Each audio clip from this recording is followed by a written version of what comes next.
All right. Hello, everybody. Welcome back to another Ironside office hours session. How are you doing, Bob? I'm doing great. It's wonderful outside today. Back from vacation, back at work. Feels good to be back in the seat. Yeah. A few things to do, like a lot, but feels good. How about you? Yeah. I'm doing good. It is nice out. A little warm, but definitely not as hot as it was last week, so I'm not complaining. Yeah, yeah, yeah, I agree. It's still hot though. Yeah. Well, if you're new here, I'm Paris Williams. I'm the MC for these bi-weekly sessions, joined here with Bob Miller, the owner of Ironside IT Partners. Each session, we start with a brief topic and then we open the floor for Q&A. So feel free at any time to drop your cybersecurity and IT questions in our Q&A box. They don't have to be related to today's topic. Also, if you have any topics that you want us to cover in future sessions, you can also drop that in there. Each session is going to be recorded and posted to our YouTube channel, usually by the end of the day. So today's topic is your business runs on these 7 vendors you don't know about. The hidden technology ecosystem keeping your business alive. Bob is going to cover the session topic and answer your questions. So Bob, I'll hand it over to you.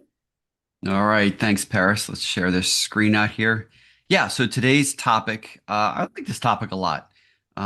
These kinds of things kind of come up a little bit in my meetings, but never kind of all together at once here. And so there's going to be some stuff that I'm going to talk about that seems painfully obvious, and some other stuff, maybe not quite as much, but at the whole, it's an important conversation because like anything else, it educates us and helps us to know exactly how do we handle some of the situations that could arise in advance of them rising. How do we succeed in advance of any kind of a bad situation occurring? So your business runs on these 7 vendors that you don't know about. I had to put parenthesize those because ran out of room on the slide.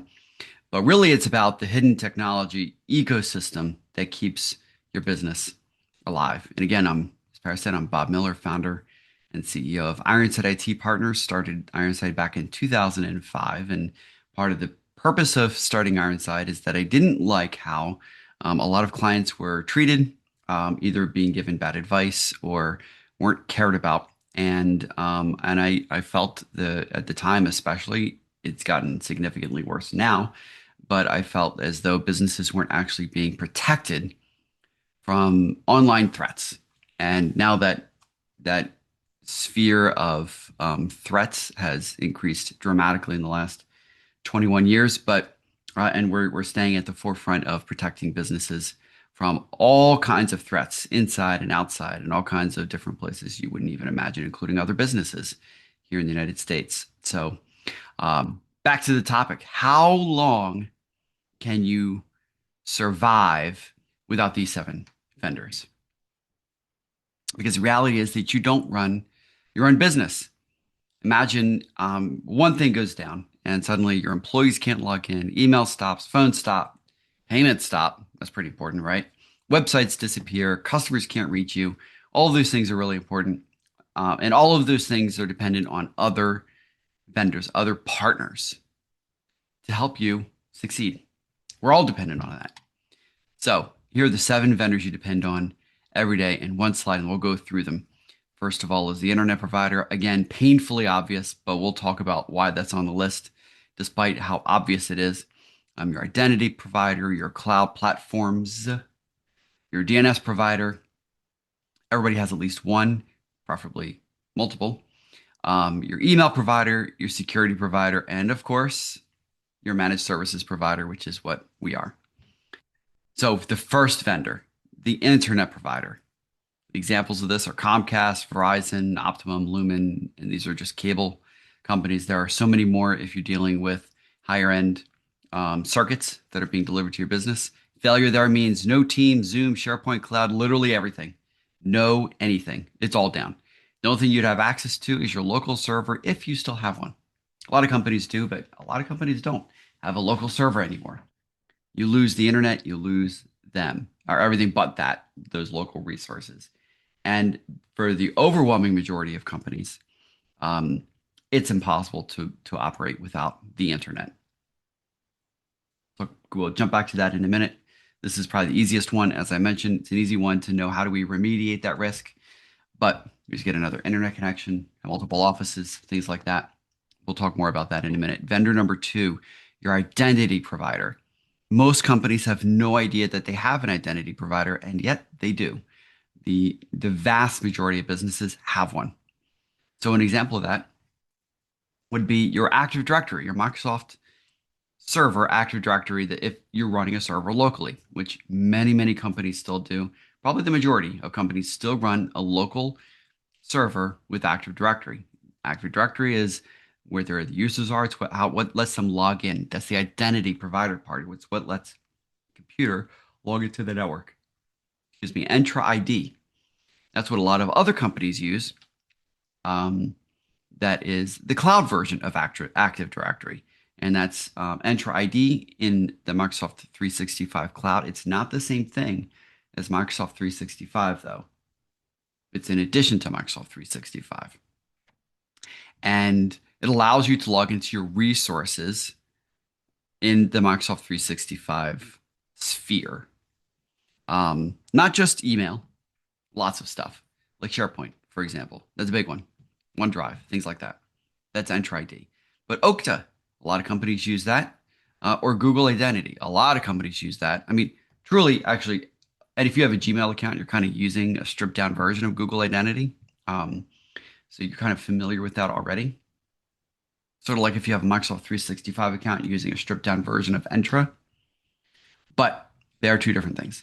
And they're more, one's an extension of the other. And that gives you access to those to resources in those cloud environments. A failure there means employees can't log in, as I mentioned, but not just on the local server, though, without Entra ID, since many organizations use Entra ID either in conjunction with Active Directory or as a replacement for Active Directory. Um, Employees can't log in to their computers, period. They can't get into them to even work.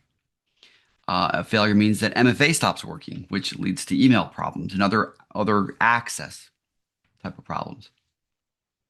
Failure means that applications become inaccessible, particularly if those applications use that identity provider to log in, which they often do.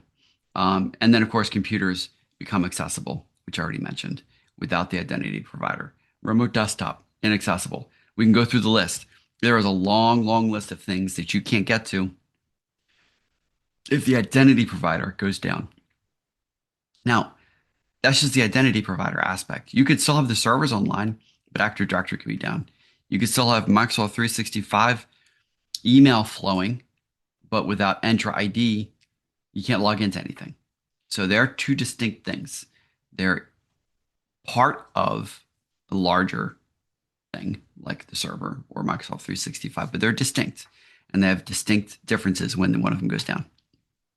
Vendor number three, your cloud platform. So Microsoft 365, Azure, AWS, otherwise known as Amazon Web Services, Google Workspace.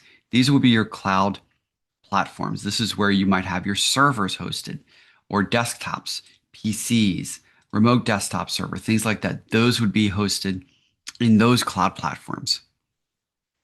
Um, Failure there means, of course, documents are unavailable, Teams, OneDrive, the servers that you've got hosting there are unavailable. And particularly if you're using Azure or AWS, you could have several servers there that are just like just like as though you ran them locally here in your office, but they're in the cloud.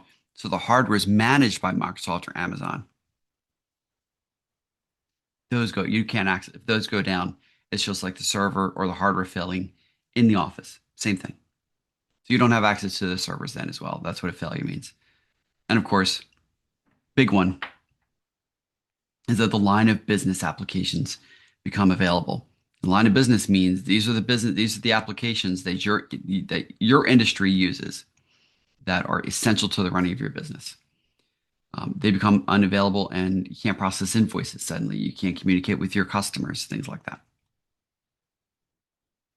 Vendor number four. This is another one that isn't often thought of. Your DNS provider. Or if you talk to us, sometimes we call it your registrar, your domain registrar. They're actually slightly different things. But what really matters between the two of them is DNS. The registrar and the DNS are almost always hosted at the same company, but not always. The registrar allows you to retain ownership of your domain name. Our domain name is ironsideit.com. And our registrar, that's where you pay your money to, and that's where you maintain ownership of that domain name. DNS is typically at the same place, although not always. DNS is what gives you access to the different resources tied to your domain name. So, DNS provider or registrar examples are GoDaddy, Cloudflare, Route 53, or DNS Made Easy. Failure there means email will probably stop because there's something called an MX record that gets associated with your domain. That tells the rest of the world, here's where our email is. And your MX record typically points to Microsoft 365. Your websites could disappear. Now, the website themselves would still be online. Your Microsoft 365 is still online. But without your DNS, nobody knows how to get there because DNS functions as like a phone book or like directions guide on how to get to certain things. And so they're still working, but nobody knows how to get there, so they stop working. Applications become unreachable. Again, the applications are still there, but you can't get to them. The road is broken. And frankly, potentially, just about anything in your company could fail, even phones, if DNS is broken or the DNS provider isn't paid up, or God forbid, you lose access to it. So DNS provider is the fourth vendor. Vendor number 5, again, pretty obvious one, email provider, things like 365, Google Workspace, or even Proofpoint and Mimecast. Failure there means, of course, you don't have email. And if you don't have email, you don't have your alerts, you don't have your notifications. Sales grinds to a halt, customer service slows, interoffice communication stop. I mean, everything just stops. Email is the crux, it's the linchpin to all things business. And without it, all those things fail. The business impact is it's indescribable. That's how severe it is. Even though we are still dependent on lots of other things now, Microsoft Teams, for example, or Slack, if you use that, you can get by without them.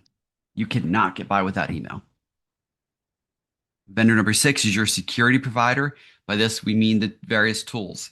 If you're with us, you might recognize some of these names. You either have used them or currently use them, particularly Huntress. However, it's not just them. It's Huntress, CrowdStrike, SentinelOne, Microsoft Defender, a lot more, ThreatLocker, Galactic. There are an extraordinary number of security providers, each providing or protecting or securing you against certain types of threats. And so failure there means that detection can fail, monitoring can fail, and ultimately you have no trust over your network. And that's really bad. Because that's a time when you're vulnerable, somebody can come in, they can break into your network. And then vendor number 7 is a little bit more like a partner. It's your IT provider or your managed services provider, your MSP. Examples would be, of course, Ironside or any other outside IT provider. I shall not just specifically mention them. But if you work with us through one of your IT providers, you already know who they are. And we partner with a lot of different IT companies. We're very many managed services providers. The circles we run in, we're very friendly with one another and support each other and help each other out in many ways. It's a great community, actually. And that's where I want to make a little bit of a distinction here, because it's not just a vendor, it's a partner. An IT company, when you're working with your IT firm, it's more like a marriage in a lot of ways, because there's so much support needed from your managed services provider that it's a lot like a marriage, and you have to be invested in each other's success for it to really work well. And so and that's one of the things that we love doing, that we excel in, is we feel like it's a moral obligation to do that. And why is it a moral obligation? Well, because on the right side of the slide here, the MSP has administrative access. They've got your backup access, your security tools, your device management, your Microsoft 365 administration. Basically, they have access to everything.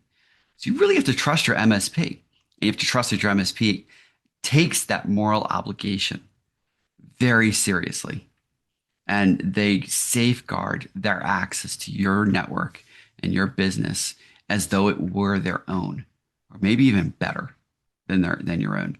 So MSP provider, a failure there isn't necessarily that they go down, it's that they don't have good security or they don't have good internal processes to keep things running smoothly for you.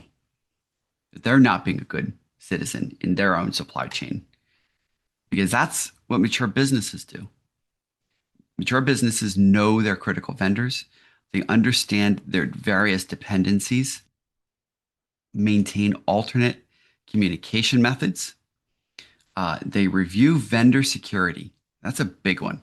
It's understanding what access that vendor or partner has to your network and to each other's networks as well. And how do they maintain that? How do they keep that safe and close?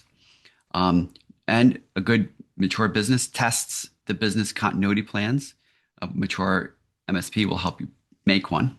Um, and also, a good mature business will reduce single points of failure, which there are a lot. Like a DNS provider is a massive single point of failure. It doesn't have to be, but even that most businesses do run their DNS as a single point of failure. And that there's a problem there, then everything goes down. I mean, potentially everything. So again, these 7 vendors are the ones that you depend on every day. For your business, there might be more. Maybe there might be less. Probably not, though. But there might be more that you depend on. And it's critical to make an analysis of the ones that you depend on. We can help you do that, of course, as always. But it's critical to understand and know who you depend on every single day. So that way you can do something about it. Because risk isn't just simply technology. You're part of a supply chain of vendors and customers. And if you've had any kind of meeting with me or conversation with me, this is one of the things that I talk about all the time. It's there's a corporate citizenship now. It kind of always was, but now it's about surviving. Like we need each other to survive. We are dependent on our customers to maintain their networks. We're dependent on our vendors to maintain their networks. And by we, I don't mean Ironside. I mean all of us on this call, or watching this YouTube video. That we are all dependent on each other, on our customers. We're all dependent on our vendors. And if you're on this call, you're probably one of both to us. So I'm dependent on you, and you're dependent on me. We need to help each other, keep each other protected, and we do that by keeping our house clean, because there's no getting around it. Without customers, we can't exist. Without vendors, we can't exist. Your success depends on businesses, frankly, you may never have met, employees you've probably never heard of, and executives that you don't even know exist. That's the long and the short of it. And so the goal here is to understand the dependencies and the risks so that you can mitigate them, so you can manage them. It is essential to do that. For example, I want to talk about that DNS provider again. Let me jump back here real quick. I didn't make another slide here, but this is a one that a lot of companies don't realize how much they need for a DNS provider and how vulnerable they are. If you don't immediately know how to log into your registrar or your DNS provider, if it's not saved in your password manager, find out what it is today, like this afternoon. It's 2:20, 2:19 Eastern Daylight Time right now. Find out before 5 o'clock today if you don't know.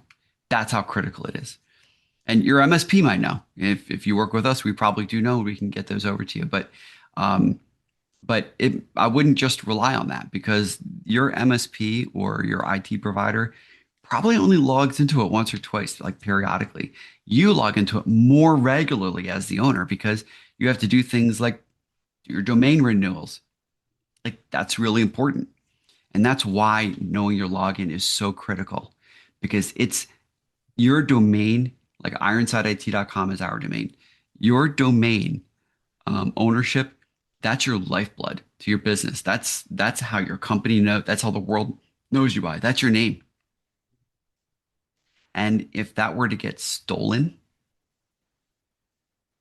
you're in a lot it's a significant major problem. And we've seen it happen before. It can happen. So know your credentials and make sure you have the strongest level of security turned on there possible.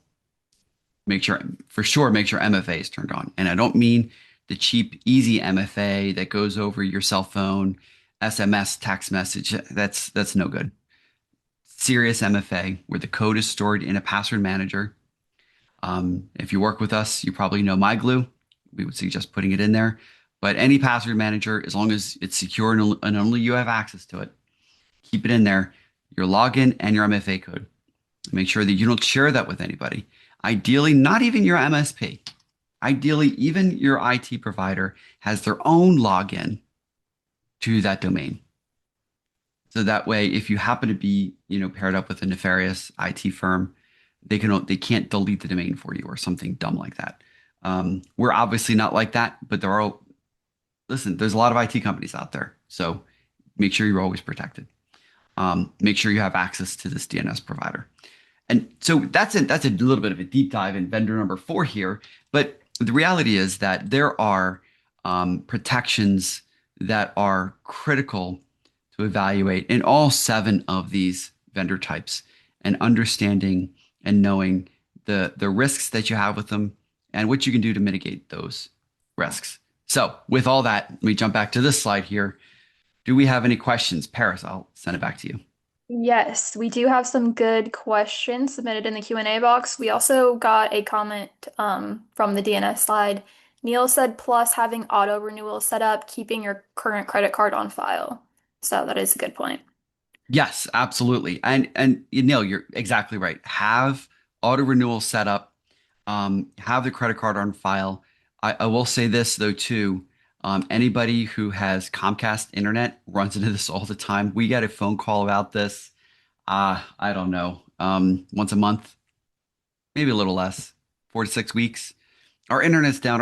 Our internet's down, and we go and we investigate, and turns out that just that the building get paid just because credit card was on auto renew and it didn't go through because it expired or something like that. So, point of that, the moral of that particular story is make sure the credit card's kept up to date because that is because we have also had it.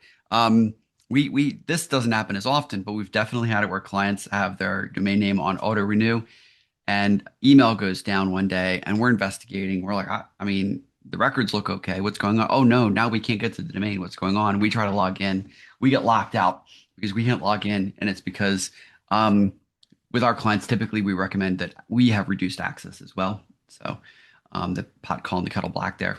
But so we have to walk them through the client to logging in with their own domain admin credentials so that way they can put the new credit card in there and get their domain back up and running.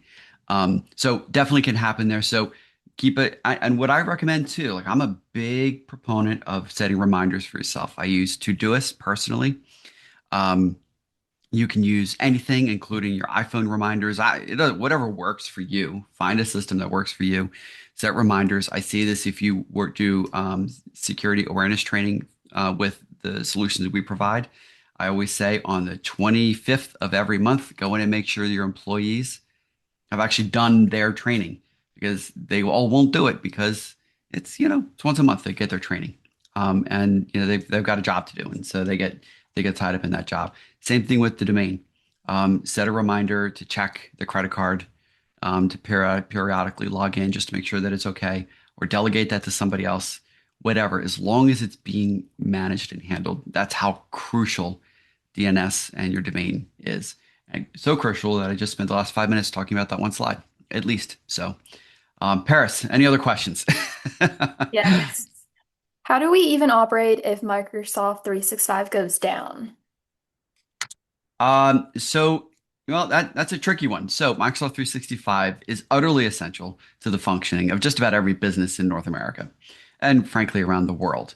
That's how ubiquitous Microsoft 365 is. While Google Workspace does have a presence, it's a fraction. I mean, it's tiny, very tiny. So the problem is that you can't have two email providers. You can only have one. That's just how it what goes. There's no way to diversify that, unfortunately. So the way to get around that would be to make sure that you identify things that you absolutely depend on email for and have backups in place for that. So if there's going to be an extended Microsoft 365 outage, have a plan written to redirect email to something else. You could do that. It's not, that's a relatively simple thing to do. Another thing that you can do is say web forms commonly. Commonly, web forms are a thing that drives business. And so have the web forms go to another provider as well, or have it so that you can log in to see your web form responses so you can check those. Some of those web forms, a lot of businesses that really rely on web forms on your internet, on your website rather, you need to answer those in like an hour or less. Like you answer them fast because they're price shopping typically. So you don't want to miss those just because the email is going to go down for 4 hours. Things like that. That's where a little bit more of a comprehensive analysis needs to be done, needs to be performed on your business. And we can help with that. But some of it's pretty intuitive, like I just said right there. What do we absolutely need email for? Get all your managers in a room and game it out. What's if we don't need to have email for a full day, what are we going to miss out on? Do those types of things. And then just have backup plans so that you can execute on those. Microsoft 365 does go down. That's just the reality. So, Paris. What should I do to evaluate vendors?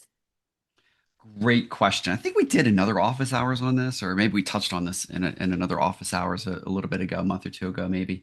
So, evaluating vendors is becoming super, super important. One of the biggest things that I would ask them is what insurance do they have? We never get asked this question. We're ready to answer it at any time. We never get asked this question. Of course, now that I've said that, I'm probably going to get asked those questions. That's fine. We can answer it. But find out what insurance they have. What is their cyber insurance policy? And what are they required to do? And ask them, do they do those things? That's the basics. Because if they have if you have an IT provider and they have a crappy or cheap insurance policy, red flags.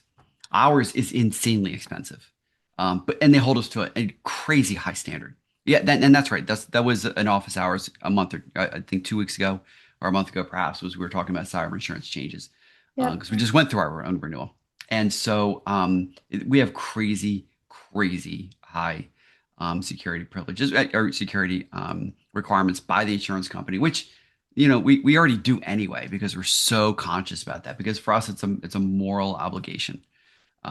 It's not about the requirements, it's about the morality of it all. So we take that very seriously. So I would start with those questions and then go from there. That's what I would do. All right. What exactly happens if DNS fails? So if DNS fails, that's the phone book to the internet. DNS fails, nobody knows how to get to anything. There's no, it's like the highway is broken, or the highway works, but there's construction and you can't drive on it. I can't think of a great analogy, like it's like everything is all there, it's all in place, you just can't get from A to B. That's what it's like, and that's what's frustrating about it because everything else will be working fine. DNS fails, you can't get from A to B. You just can't. You can't connect to the thing. Um, so that's why it's so important. What is the biggest single point of failure that we have? I mean, that depends on the business. The Microsoft 365 is the big answer. It's the most obvious answer. Other than that, even the internet doesn't is it, it's less of a it's super obvious. It's also a little bit less of a concern than it was pre-COVID because so many people can just go home and work because home internet is so great. So you can just send people home to work while the internet is down in the office. And we see that a lot. We see it all the time, actually, if the internet goes down. And also, on the other hand, internet doesn't go down like it used to. So so the biggest single point of failure is going to be Microsoft 365. Because if there's an outage, you also very well could lose Entra ID, which is your access to servers and things like that. If you're an Amazon Web Services and AWS shop, that might actually become your biggest point of failure because if you're using AWS, you probably have a number of servers there. Very few people just have one there that they use occasionally. Usually they're highly dependent on that. So in that scenario, AWS might be your biggest single point of failure. But again, those kinds of things can change from company to company. Believe it or not, there are some clients we have out there that are really not all that dependent on email. They actually don't use it that heavily. They use it daily for sure, but they don't use it that heavily. Other businesses are utterly and completely dependent on it. So kind of depends. Kind of depends on your business. All right, that was our last question, and we are right at Great. time. So thanks everyone for joining us today. We will be meeting again on July 29th. You can join using the same link that you used today. And if you have any topics you want us to cover, feel free to send us an email, put it on the form on our website, and we will see you guys at the next session. Bye, everybody.